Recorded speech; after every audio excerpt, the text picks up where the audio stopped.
Good morning, everybody. Welcome to the press conference that we have each Wednesday after our Tuesday council meetings to go over and highlight some of the discussions and votes that we took last night on behalf of the citizens of Columbus. We have the media here. We also, people, if you're watching on Facebook, we will take your questions on Facebook as well. I usually just kind of do a quick overview of some of the major topics of the evening, but we'll take questions about any topic that you like. First of all, this was not discussed last night, but I think I would be remiss if I didn't say something about our garbage pickup. As many of you know, we're still using Golden Triangle Waste Services, but we have started a once-a-week service for the city. And we have supplied trash cans for every citizen that if you receive a electric bill, if your home or the apartment that you're renting is connected to electricity, you get a trash can. Now, if you already have trash cans, you can use those as well.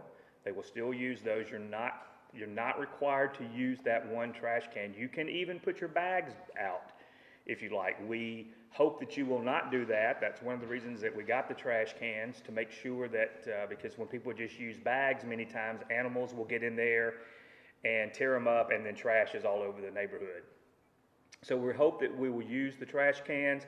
We know that everybody's not pleased with the one-day-a-week service. We know everybody's not pleased with the new trash cans, and we're sorry for that. We have said that we will revisit the 1 to 2 day service if this doesn't seem to be working. When the mayor and council voted to go to 1 day a week with trash cans, we said we would revisit the number of days. There's been concerns about the price going up. Some people are attributing that to because of the new cans and the fact that they have a chip in them so that we can track them. If somebody goes missing, their trash can leaves home, we can try to find it. That is not why the cost went up. The costs were going to go up regardless. One of those reasons was because Golden Triangle Waste Services was going to go up on their fees regardless, and then Columbus Light and Water, who does the billing for the city, had not gone up from a 2% fee in over 20 years. And so they had already voted to go up to a 5% to cover cost of billing, all the things that go around software, all the things that we have to do.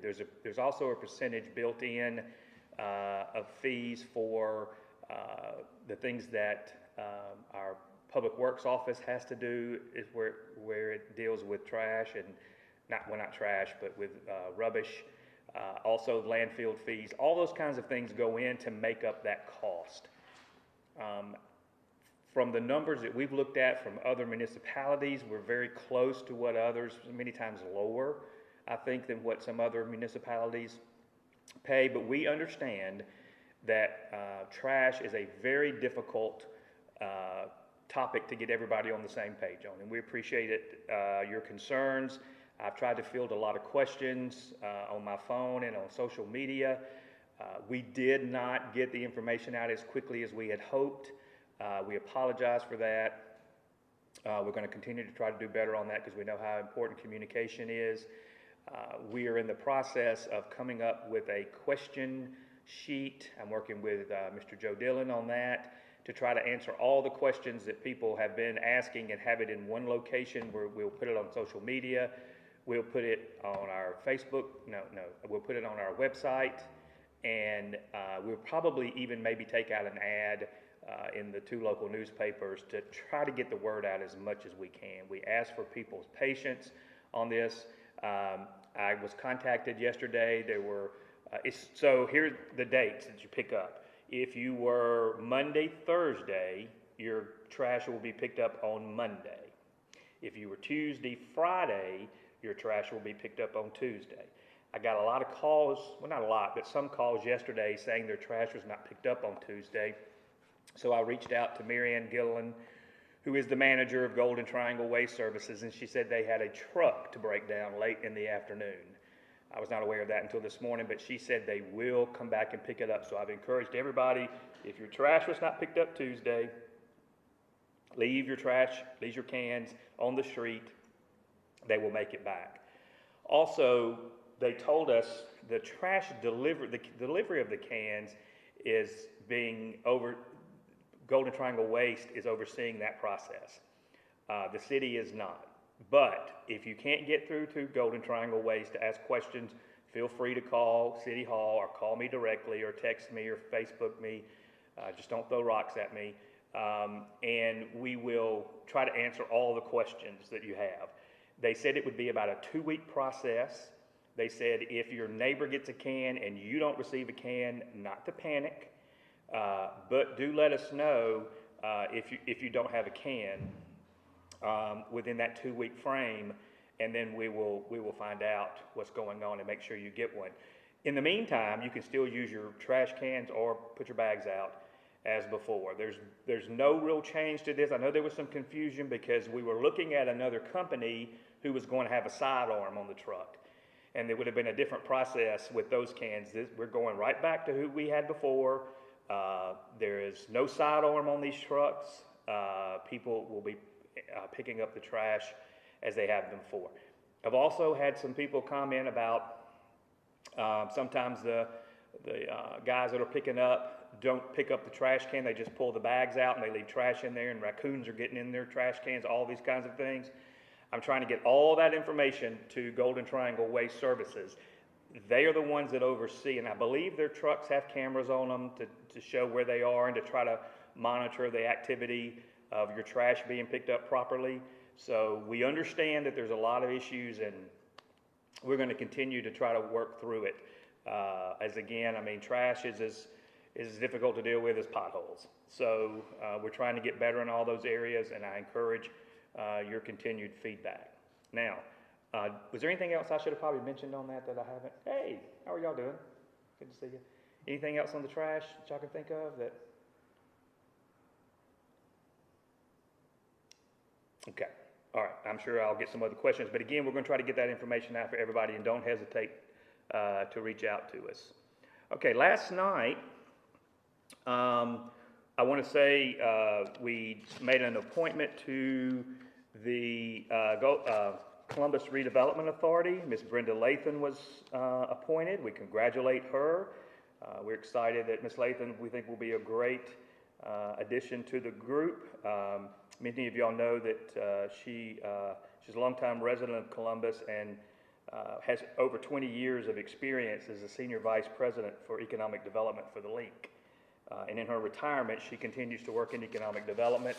And so we're very excited that she has offered to bring her services to a very important board in the community. Also want to thank the others who applied. Some of the people that applied are already serving on other boards. I encourage people to always, if you don't make a board, look at what areas that you have expertise in that you might could bring to some of the other boards, commissions, and committees. I thought this would be a good time to remind people that the city has 17 boards, commissions, and committees that we appoint to. We are trying to get this information out in a way that so people can be aware of it and can look to see how they can serve their city, because having active citizenry working with us like this is very important, and we appreciate everybody who serves on these boards because they're giving of their time. I'm going to go through the 17 very quickly. We have the Civil Service Commission.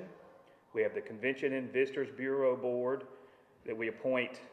The city appoints, I think, 3 of those. The county appoints 3, and then the mayor and president of the Board of Supervisors appoints 1 together. We have the City Utilities Commission, which would be Columbus Light and Water. We have the Columbus Municipal District, which is the school board, the Columbus Housing Authority, the Municipal Election Commission, the Columbus Lowndes Library Board, the Zoning Board of Adjustments and Appeals, the Board of Adjustments and Appeals of Development Codes, the Historic Preservation Commission, City Planning Commission, Golden Triangle Regional Waste Management Authority, the Tree Board, the Golden Triangle Airport Board, the Redevelopment Authority Board, which we just mentioned, and the Golden Triangle Link Development Board, and the Columbus Lowndes Airport Board. So you can see we have an array of boards. They vary in the term limits. Some of them have specific qualifications you have to apply. All of this can be found on our website, but again, we're also going to be putting more information out periodically so people can be more aware of these boards. We appreciate, again, everybody who serves. Okay. The next thing I kind of want to go into here today is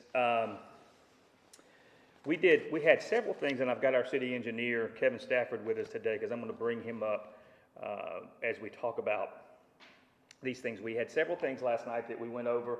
One of the things was improvements for the trotter. This is money that is set aside in the budget for the Trotter Convention Center. We have a special tax that the money comes into upkeep of the Trotter Convention Center.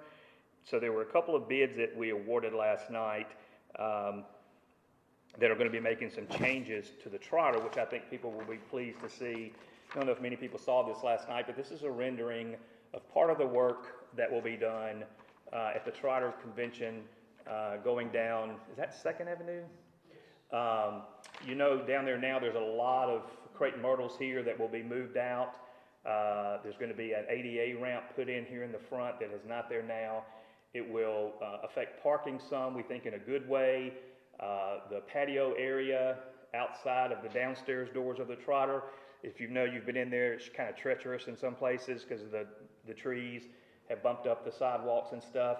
We're going to revamp that, take those out, make it more pleasing and I think safe and able for people to use. I'm going to let Kevin speak on that a little bit more in a minute, but that was two of the things that we voted on.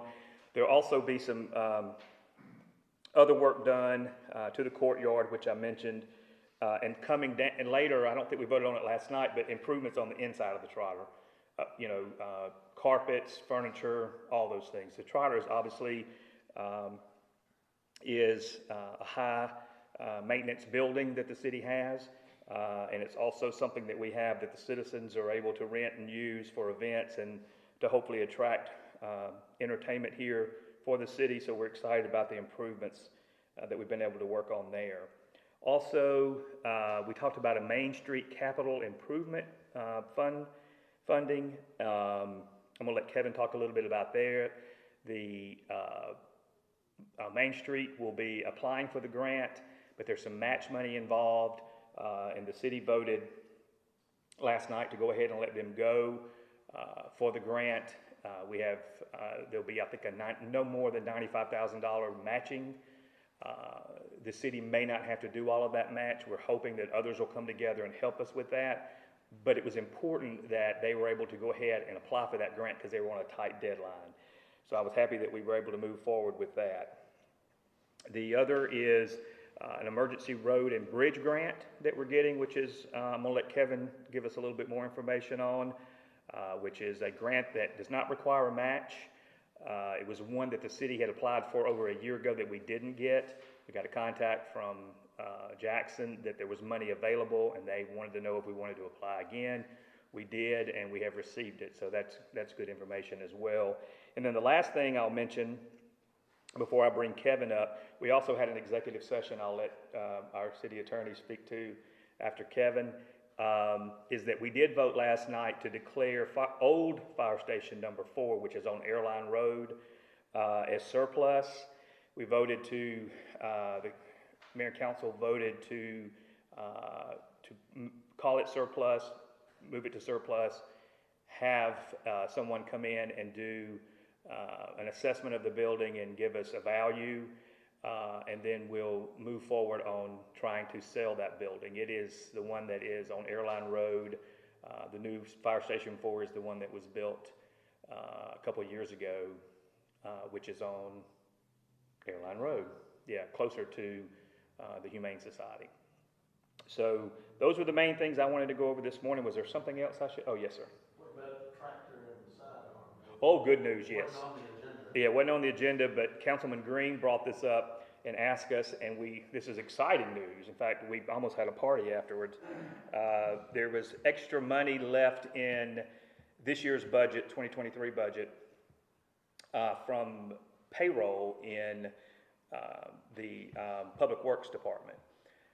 Because we've had a hard time keeping all those positions filled, as you've heard us talk about this, and it's a continuous struggle to make sure we have enough maintenance in Public Works. So because we had a surplus, we were able to vote last night to move that to a capital fund to be able to buy another tractor and sidearm, which we desperately need because ours is down again right now. We're hoping it'll be back up this week. So the sidearm is able to do, like for instance, what you might see on 7th Avenue North, trying to trim back all that shrubbery that moves over into the streets.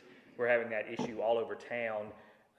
One of the problems that we've had with it is that our sidearm just is not good, and it just is, it's a constant struggle. So that was very good. Thank you, Jeff, for reminding me of that. That was exciting news.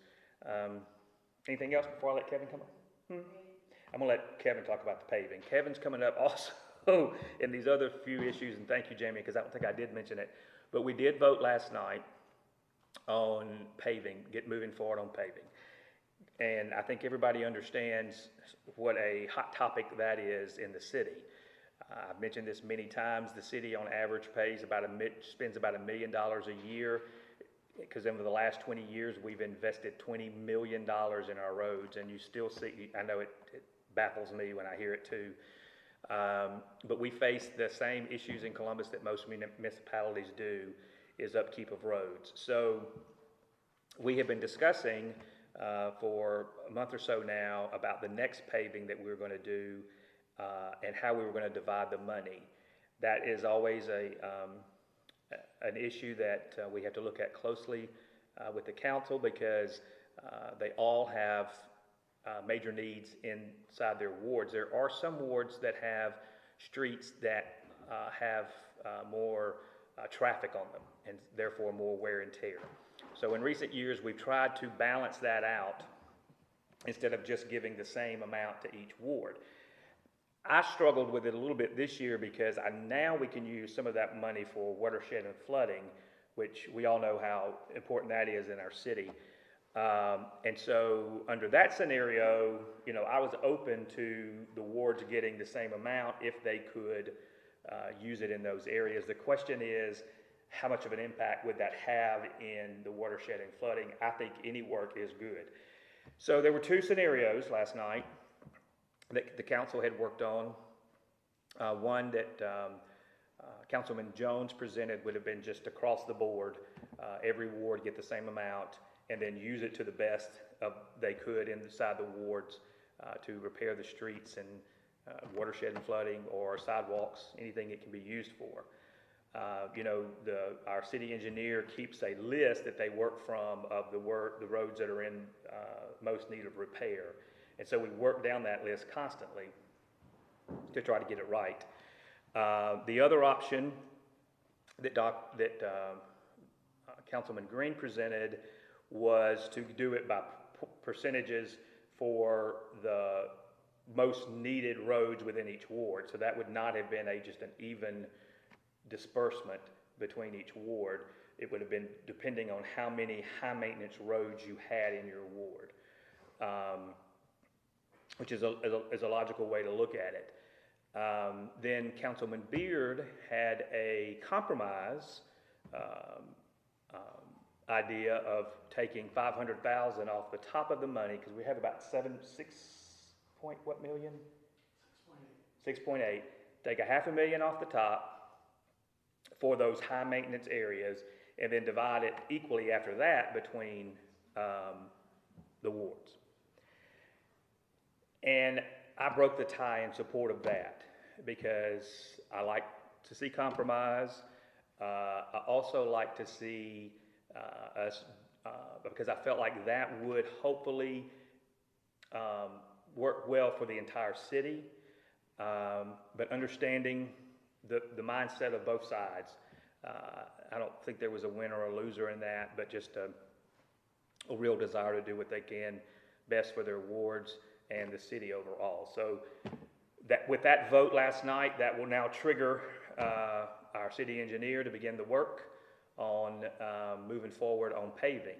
And so after that long-winded dissertation, I will let our city engineer come up and then he's gonna hit on each of these issues that I mentioned: Trotter, Main Street capital improvement, paving, and the emergency road and bridge grant. Thank you, Kevin.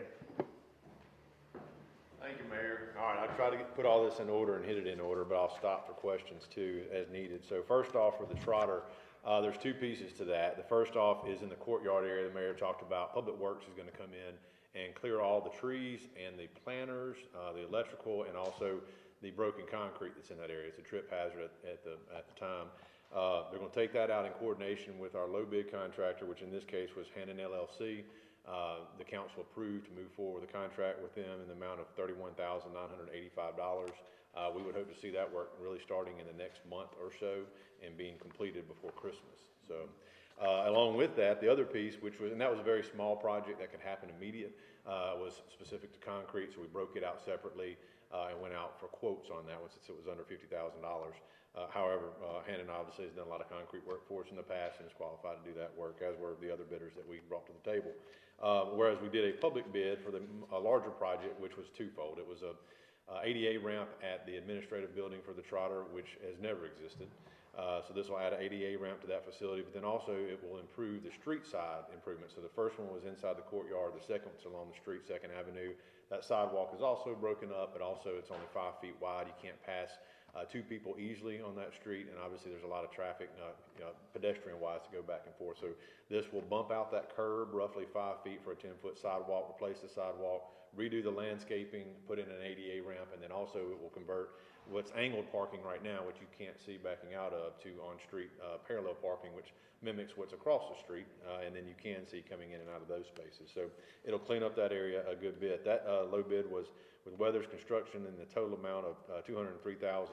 And so that we will go ahead and get contracts, bonds, and insurances started for, and for all intents and purposes, it too should be done before the end of this year, as all contractors say, weather dependent. So I'll stop on the Trotter improvements if there's any questions there.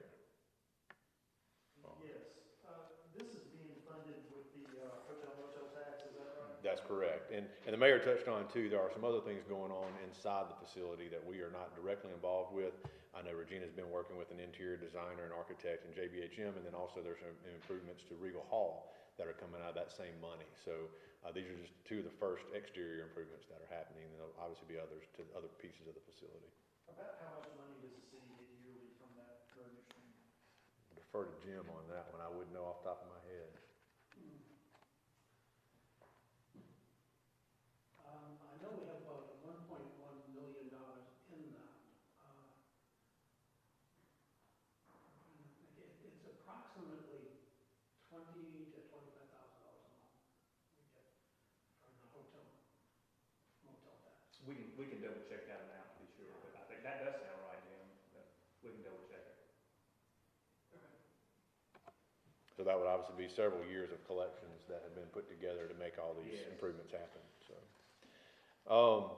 with that, the next topic I'll go. By the way, anything else? Offhand, all right.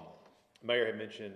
So Mississippi Main Street has put together through the state legislature a fund in order to pass money from the state down through our local communities. Well, Columbus obviously has a Main Street Association.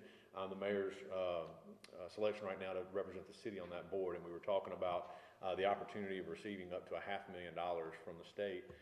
That's an 80-20 match. And so that board said, well, what projects are we going to do with this to make the most impact? Has to be used downtown. And so the two projects that came out of that was downtown wayfinding, which would be involved, that came to us through Mississippi Main Street in 2010 through a charrette that was done for the city. Obviously, we will put that back in front of them 13 years later to say, hey, you came to us 13 years ago and said we needed to do this.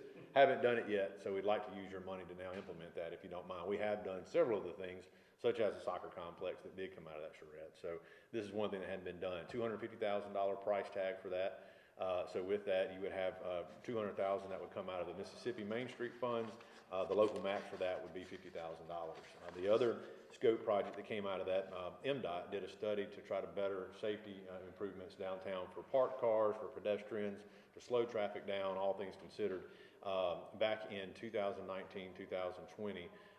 With that, the intersection starting from when you come into town at the island all the way to here at 6th Street at City Hall every intersection had recommendations, actually two alternate recommendations for consideration for improving these intersections. The Columbus Main Street decided to pick the intersection here at 5th and Main, and then also at 2nd Avenue and 5th Street as part of this grant to improve. It's about a $1.1 million project. But with that, they were going to use the state's matching funds through Mississippi Main Street to put money toward that, which would be about $180,000. They would have to then match that to the tune of $45,000 in order to leverage a Mississippi Department of Transportation Transportation Alternative Program funding, which would be for $900,000, and that's how we arrived at the total of a $1.1 million funded project. And so all in all, between the wayfinding and the intersection improvement projects, Columbus Main Street would need to have $95,000 in order to leverage approximately a $1.375 million project between the two. It's a little less than 7% overall match. So with that, the Columbus Main Street is a $150,000 a year budgeted organization. They don't have $95,000 for match. So the city voted last night to right now at a maximum fund that match so that they would have a guaranteed match to put in with their grant application, which is due September 11th. And then in the meantime, we the Columbus Main Street Association, are going to be talking with our local partners, CVB and the county, just like we did the city, to see what other matching funds they can offer toward the project. The only thing I'll mention along with that is here soon y'all will see improvements to Leadership Plaza coming directly from Columbus Main Street to the tune of about $54,000. And then also they will be doing a $9,000 marketing package and then a new mural on the back of the old Parker building. They being Columbus Main Street, are using their ARPA funds to do that, which is again going back to why they've already committed that money and didn't have it when this opportunity presented itself, why they needed matching funds from elsewhere. So I will stop there. Any questions on that? Can you kind of expand on what the wayfinding would look like? So wayfinding, when you come into town, if you're a visitor, you want to know where's the public library, where's City Hall, where do I go? You know, it doesn't get down necessarily to individual restaurants or stores, for instance, but you may have a kiosk somewhere downtown. If you picture the old days back when you're in the mall and you have a star that says you are here, we have a couple of those in town already that were done through Main Street years ago. This will help spread it out into more areas of downtown, so that when you come into town, you'll actually have a better idea of where things are. Matter of fact, in the 2010 charrette, they gave examples of where that signage would be and how it would look. So it's going to be everything from just general directions to public parking, all the way down to specific public buildings, the courthouse, the Trotter, City Hall. I think we have, Yeah, so, and I've got them right here. Oh, okay. I don't know how well they'll show up, but Here's some examples of what it look like. yeah. Other cities have, I think Starkville just recently put up something. Well, so what's funny is the same charrette that came through here went to Starkville the next year, made the recommendation, and then Starkville has already put in their wayfinding. Yeah, So they look nice. I saw them the other that's day. right. So like, for instance, on here from their recommendations, the way to historic downtown, the way to the W, the way to 10-Yard Park, which is what we were calling soccer complex at the time. Again, public parking, City Hall, Hitchin Lot Farmers Market, those are some of the recommendations they made back then. But not only that, back then they made some Riverwalk signage wayfinding recommendations, some of which actually has been done. We did it in the form of the rocks that are at the Riverwalk that you see now. I actually used the same logo that came out of that charrette. And then finally, some other wayfinding items could be banners on poles. And so this one happens to be for East Columbus, because at the time they were looking at the whole city. We would obviously have banners on poles for downtown, which we already have. But you could take that to a different level, get new banners, have different times of the year for different banners. Right now, I know we focus a lot on the Air Force Base and the W with our banners. So there's a lot of different ways you can go with that. So those are kind of the wayfinding things that would be put in place. That funding would be everything from, you would have public input sessions to find out what things are important to people to have delineated downtown, to a design of the signs, a design of where they go, how many you have. Then you go out and put it out to public bid to actually construct the signs and then have them installed as well. So that $250,000 is all encompassing with the process you would have to go through to do that. So. Can you kind of refresh our memory about the 5th and Main?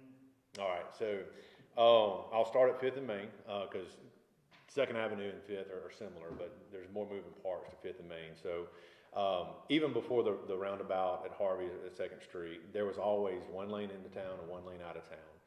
There's no reason why once you get to downtown there has to be 5 lanes. And so what that study did was basically show that 3 lanes is adequate to carry the downtown traffic all days, peak hour included. And so, as you see now, once you get past Catfish Alley, when you're headed out of town, you get pushed over into the left-hand lane as you go through the roundabout for one lane. Same thing when you come into town. There's two lanes coming into town. One throws you onto the island, the other brings you into downtown. So you already have one lane coming in and out, pre and post roundabout. So there's nothing there that's ever changed. Well, as you come up the hill, that also can be implemented. So why, when you're leaving town right now at 5th and Main, you have basically 4 lanes when you're heading out of town. You have your dedicated right-hand turn lane, you have 2 through lanes, and then you have the left-hand turn. Well, we're going to keep the left-hand turn. We're going to keep 1 through lane. Then we're going to kill that right-hand turn lane and the right-hand through lane. We're going to make that the right-hand turn lane, which gives a larger radius for trucks to turn on. What happens with where that current right-hand lane is, we're going to turn that into parking. So it's a picture of the parking that you have in front of City Hall. We'll carry that all the way down that entire block. So now the Rosenzweig will have parking in front of it as well. So what that does for traffic that is going further west past 5th is now, if you're in any of those stores and you're backing out, you're backing into oncoming traffic. So now that we're killing 1 through lane, we're going to do a bump out at that corner. That's going to block that other through lane. So now it gives them an additional 12 feet to back out into, which increases safety. The bigger thing it does, though, and what came out of the study was right now, your average pedestrian needs to run in track shoes to cross on 5th and Main. And so by doing the bump out, one of the safety issues, if you're a pedestrian today standing on the curb, you're standing at the front of the parked vehicle. So 1, you can't see oncoming traffic. 2, when you're crossing the road, that's an additional 14 feet on both sides of the road that you have to walk past the vehicle. Even if we weren't killing that lane, at a minimum, we would recommend moving that curb line out to the back of the vehicle. 1, you can now see oncoming traffic. 2, we moved that person 14 feet further to the other side of the road, and then do the same thing on the opposite side. So you shorten the road. So it's safer for the pedestrian. It gives them a reduced length and obviously amount of time to, increased amount of time, reduced length across the road, but it increases safety. Now the vehicles can see the person crossing the street, and visually for the traveling public, when you pull those curbs in, it makes it feel a little bit tighter to the traveling public, so it makes them slow down naturally. So it should slow traffic down, help the pedestrians, obviously increase parking downtown, and then better assign the lanes that are there. And it's repurposing what was on 182 years ago before the bypass was built, and now obviously with the bypass being built, that's reduced the traffic needs there. So those are some of the main points that will come out of that intersection's improvement. But then it's 2nd Avenue and 5th, you'll do the same thing. You'll move the curbs in to the back side of the car. That's all we're doing there, not killing any lanes, not changing anything, but again, you're reducing the length that the pedestrian has to cross, and it's also going to tighten up the intersection and slow traffic down that comes through there. So it should increase safety for the pedestrian and obviously for traveling public as well. So. What about on 182, like going out, like 182, what about going that way? So it'll continue on out. So basically, we would have all the same lanes heading out of town or heading eastbound at this point. Now, in that plan from MDOT, which is not part of this, we would be reducing down to 1 lane at 3rd Street and 4th Street. So you wouldn't really reintroduce the second through lane, which would be a right-hand turn lane, until you get to 5th. The one thing the study did show is that a roundabout is not recommended for 5th and Main. So 2 things that this intersection will do, besides the things I just mentioned, we would actually elevate the intersection, which actually brings more awareness to the pedestrian, and then also we would convert all the signals to a radar detection. Right now they're in loops that are in the ground, which Light and Water cannot maintain in-house, and so with the radar detection, which is what's been happening all around town, it's the little white boxes you see. Light and Water not only can install those in-house, they can also maintain them. So while they have a little bit more cost on the front end, long term, it's a lot better for us maintenance-wise, and it's a better product. So that'll be some other small tweaks that we'll make while we're there at this part of this grant. So both intersections, we broke them down separately, and in the ask to the state, you'll have the wayfinding as a phase, and then you'll have a second phase, which is the intersections, and it's really a phase 2A and 2B. So in case they can't give all the money, so the ask to the state maximum is $500,000. Those projects altogether are a $380,000 ask to the state. So we're well under the maximum, which we think is going to be attractive. And again, obviously all these projects happen downtown. And the only other thing I'll add is on the MDOT grant, this is happening on their right of way. So we think because it came out of a study that they paid for as a recommendation, and it's on their right of way, they may be apt to also help us fund that piece of it. So you have federal, state, and local money that's all going into making those happen. And what's the timeline on that? I think, didn't you say last night that this wouldn't come out of the next FY? why it would be later? Yeah, so, going back to the Main Street Fund, Mississippi Main Street Funds, the fund was set up. The hope is that they're taking applications and they want to show the legislature the applications, and they're hoping that they have a $10 million or plus ask. And their point is to take that 10 million and spread it down throughout the state. Well, obviously the legislature wouldn't allocate to that fund until this next session. So you're easily looking at next July before that money shows up to begin with. The MDOT process, the end of October, that grant's due. They'll normally announce somewhere late this year, early next year on those grant applications. And they have a lengthy lifespan. So in reality, before any real money's spent, it'll be the city's next FY, not this current one coming up, before all these funds are needed. All right. I got two unrelated engineering questions. All right. You got that? Sure. Okay, the first question was, any update on the Major League Baseball grant that y'all helped apply for with Cross Park? We have been involved in a minute, so I know I'll look to Jamie on that one. So. All right, the second question is. Oh, Do you want me to answer that one? Yes, sir, you can go. Yes, sir. I do have a couple more things I was going to cover. Yeah. with the mayor. On the grant, it's the last in my conversations with the county, it looks like all that has been approved and that we should know something very soon. But we don't have a solid date just yet. I think you're talking about feasibility, they're talking about Major League Baseball. Oh, the Major League Baseball grant. Oh, that's right. No, we haven't heard. When do the, bids I was talking about the feasibility. okay, after the 18th, we'll have bids, so then we can actually. Yeah, after the 18th, we'll have bids because we needed to, y'all had to add information into that grant. And let me be clear, since I came up here and confused it with another one, this is a grant that the city is trying to get through Major League Baseball. And our city is in a good position to potentially get a grant like this for our parks. And as we've mentioned in the past, that we're going to be, very aggressive in trying to go after grant dollars for the parks and other areas. This was not a matching grant, and it can have a major impact. Jamie and Greg Lewis have been working on this grant for quite some time. If any of you know that write grants, they can be tedious. I think they make them that way sometimes because there's usually so many people that are applying. It gives them a way of weeding things out. So these are time-consuming grants, and Jamie and Greg have been working on that in between their other regular duties. So we feel good about a good possibility of that. So keep your fingers crossed. Second question was submitted, maybe you can answer for Kevin, but what's the latest on your bridge update? Oh, Lord. It's taking too damn long. Any quotes on that? Yes, well, I just said it. The bridge, we are expecting engineers any day. Contractors, contractors. There has been, we have the money. It's not been used on anything else. It can't be. In fact, we are earning interest on some of it now. The engineers, the engineers? No, they're contractors. Yeah, contractors, I'm sorry. Mid-September is the last I was getting. What's that? Mid-September. Mid-September. Remember, we won the case in January. We had hoped that we would be started by March, and there have been several delays because of equipment and other things that Maloof is the contractors that are doing the work for us. They are out of, where's their hometown? Greenwood.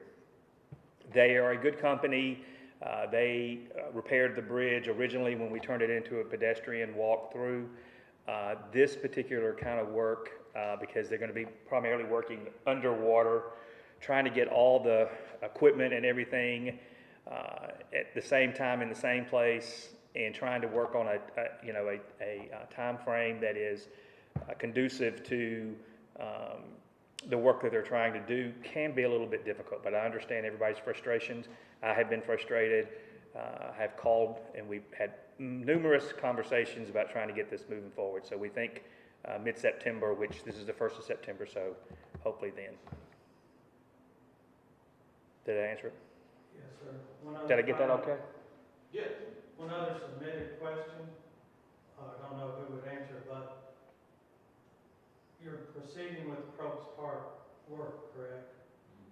And when would, is it about, well, I mean, it's a valid question, when would dirt start moving? I'll let you answer that. Yeah, so one of the things that's happening is there's dirt moving already, if you will, to some degree, if you include roofs being replaced. So Greg's handling some things that are non-engineering related that you don't need an engineer for. So he's talking to playground equipment providers, splash pad providers. Again, he has several roofs on pavilions that he's already cutting contractors loose, and POs are being cut for those people to do the work. So things are already happening. In the meantime, the 18th, a couple weeks from Monday, we're going to have bid opening for converting the upper softball fields to turf infield, and then also replacing all the dugouts and fence and all the backstops on the upper portion. So that's that first phase. In the meantime, we've had a contractor, or I should say a supplier, a lighting supplier.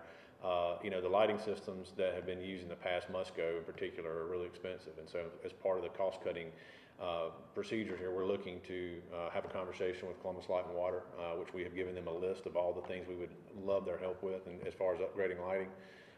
That's the labor side of things, and in the meantime, we're talking to a supplier about the different types of LED lights that are out there that would be adequate. Can we use the existing poles? What do new poles look like cost-wise?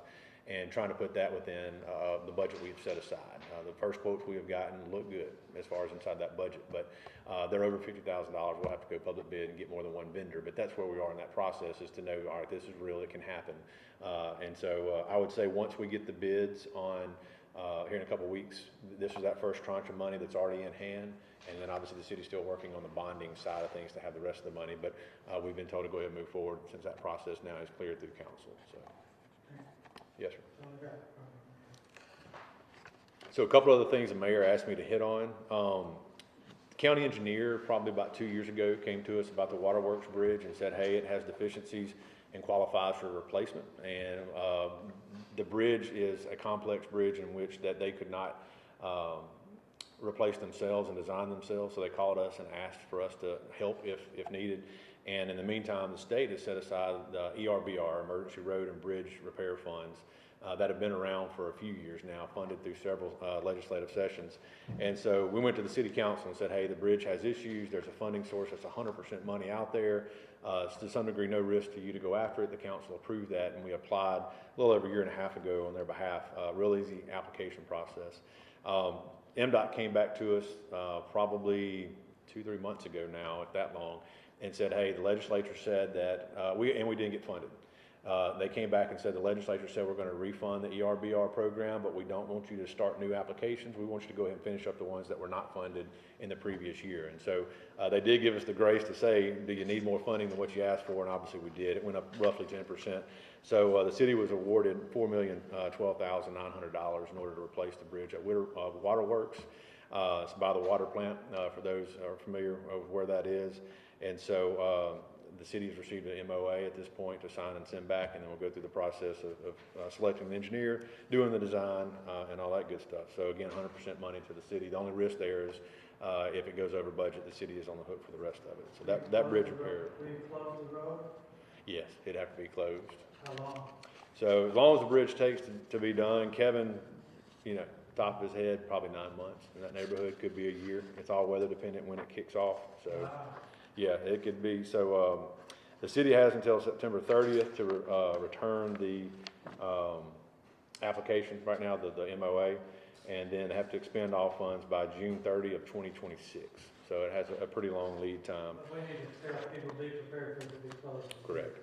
And as you know, the next closest detour is down at 182. So unless you take back roads to the north, a good ways north as well. So, and that's one of those 5,000 vehicles per day roads that we have out there, so which is a perfect segue to the paving, right? So the discussion last night was, and as I mentioned to the council, we've done it differently almost every time we've paved. This is the first time we've done it though with funds in hand, so that's a good change, right? The difference is the city now gets what a lot of people call the internet sales tax, the use tax, modernization act tax, but it's a online internet sales tax that is earmarked by the state strictly for paving. And the council last night voted to there's 3 roads currently on the list that have 5,000 vehicles per day or more, which is Gardner Boulevard, Lindbergh Road, and a small piece of Military Road. So they're going to split that off the top amongst everybody, so to speak, or take it off the top of the funding that's available. As Jim mentioned, it was $6.8 million, and then they'll split it evenly after that. So it's going to leave roughly a little over $1 million for all 6 councilmen to spend in their wards, and obviously we'll get started. The lists are already out there. You know, the list that we have right now is a little over $11 million in need. And so going back to the mayor's point about there's always more need than hardly there'll ever be money available to do. There's probably not a city in the world that doesn't have needs and no funding for it. So, so with that. They have potholes too, though, I did them. I don't know if that's true or not. I wouldn't go that far. They have trash and sofas on the street too, I saw. Explain to them a little bit about the difference in the paving of the roads. This does not necessarily take away from what we'll be doing as far as filling potholes though too, correct?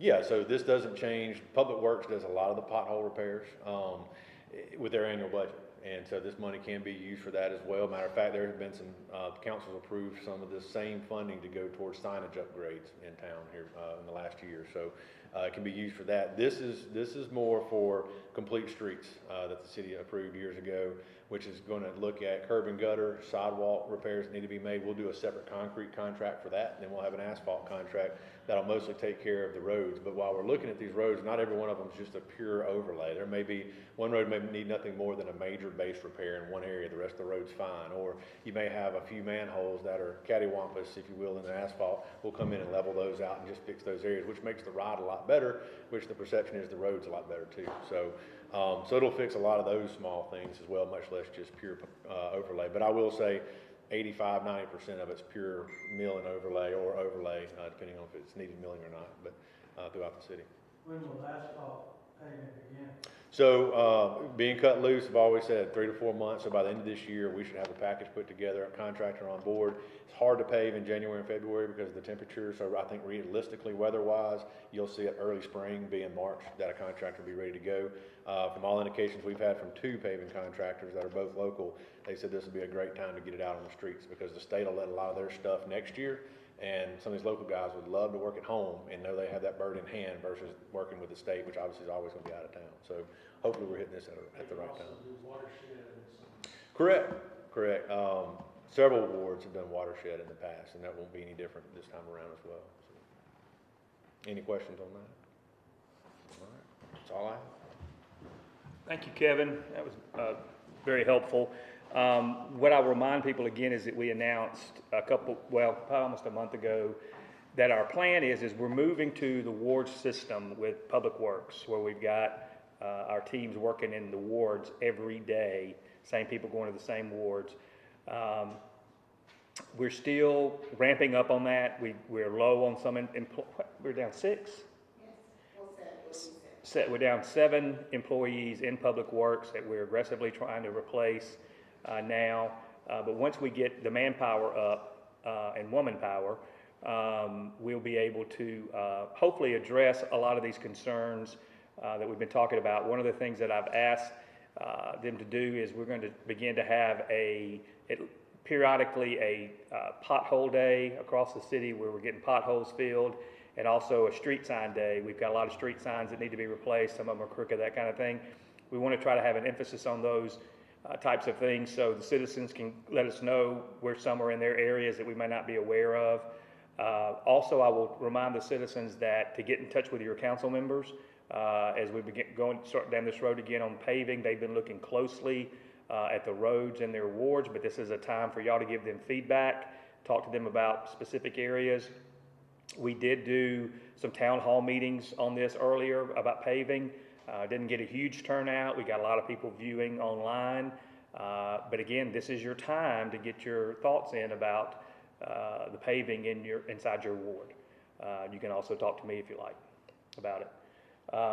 Jeff, we did have a small, you want to just give them a brief scenario of, we went into executive session last night, and I always let the city attorney announce what that was.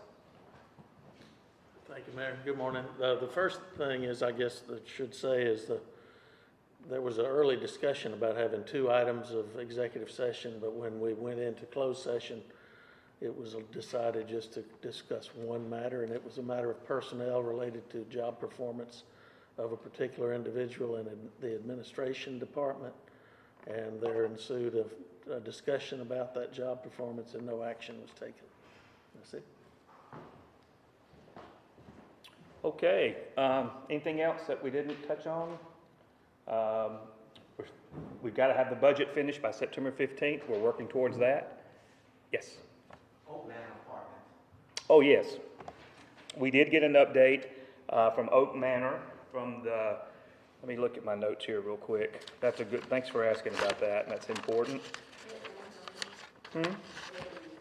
Yes, Mr. Green, who was from Atlanta, who purchased them, and then Mr. Irby, who he's hired to do as the contractor for the work, gave us an update. Mr. Dismukes, I'm sorry, Mr. Dismukes. Like, see what, if you let me get to my notes. I started talking. Yes, Mr. Dismuke and Mr. Green were in town to give us an update. You know, we've been periodically asking them for updates on the Oak Manor property, which, you know, we've been in discussions about for quite some time. The city had even looked at demolition potentially on Oak Manor. Mr. Green, again, is from Atlanta and has hired Mr. Dismukes locally to help get the work done. I think there are over 62 units in Oak Manor. This apartment complex is down from the W, going south. And they've worked on about 32 units. They hope to have 32 of them complete soon. And these all range from 1 to 2 bedrooms. Some of them are being, there's more extensive work in some than others. The council is anxious to know when the 60 units will be complete. Mr. Green reported that it's been difficult to hire full manpower to do the work in the buildings because of various reasons, but they are anxious to move as quickly as they can, and will be back, I think, next month to give us an update. As they mentioned, Jeff and I drove by there one day and got out and looked around. I know Ms. Stewart keeps a close eye on it. Mr. Kenny Weigel follows up very regularly. Our COO, Jamie, does as well. So we're pleased to see the progress that is being made. You know, there were a lot of concerns about this area. There were so many of them that were empty. There was some crime issues happening in that area. Those seem to have stopped for now. I haven't heard any reports of anything in those recently. So they continue to try to move quickly as they can. Jamie, did I leave anything out on that? So last time he was here, Mr. Green said he expected half of the units would be livable by the end of August, and it sounds like he's not quite there, but are you guys satisfied overall with what's happening out there now? I'm not sure it's satisfied. I mean, people are, but we understand the dilemmas he's up against, and that's why we've asked him to keep coming back to us and keep us updated, because that has been an issue. Those apartments have been an issue for quite some time. I'm pleased that he's willing to come back and give us updates. We hope that he can continue to move at a pace that will be satisfactory. But I won't speak for the other council members, but I think you could see from the questions last night, he didn't get peppered quite as hard as he has in the past.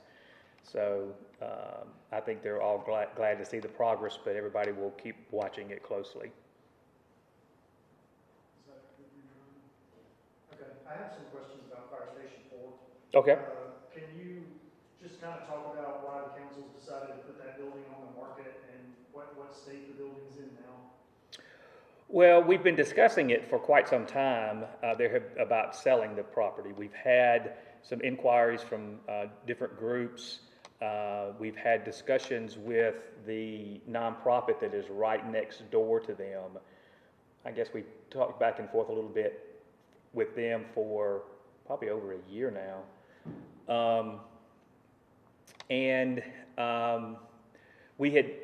Now we've had more roof issues with it in the recent bad weather. We drove by one day and the rubber roof had flipped right over in the front of the building. Not good. And we've had, there seems to be something causing the front door to go up. And the fire chief keeps going back and checking it and closing it, and then I'll get mysteriously it'll come up again. So, we needed to move on it. So I asked that we go ahead and put it on the agenda to move forward in a way that we can potentially sell it. And hopefully, I think the building has potential to be good use for someone. And the city doesn't have a need for it anymore, and we don't need to be hanging on to old buildings. Now, what is the emergency? The 911 siren is right there.